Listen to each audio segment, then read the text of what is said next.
Hello বন্ধুরা, আজকে আমি মাংস বানাচ্ছি, তোমাদেরকে দেখাচ্ছি। এই যে মাংসটা কষিয়ে নিচ্ছি, এই যে আলু ভাজা করে রেখেছি।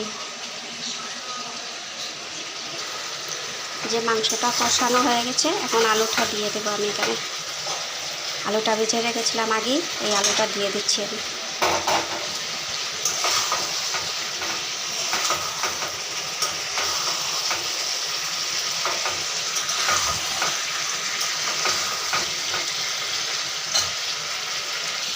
এই যে বন্ধুরা, মাংসটা কষিয়ে নিয়েছি, দেখুন কি সুন্দর কালারটা এসেছে।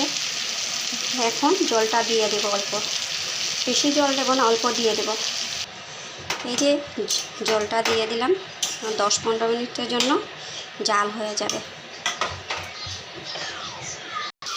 এই যে এদিকে আর এক কড়াইতে মাছ ভাজিটা বসিয়ে দিচ্ছি, জলটা একটু দিয়েছি, অল্প একটু রয়ে গেছে তাতে। যে মাংসতে এখন গরম মশলাটা দিয়ে দেব। যে আবার মাংসটা হয়ে গেছে, এখন গ্যাসটা নিভিয়ে নেব। এই যে বন্ধুরা, আমার রান্না হয়ে গেছে।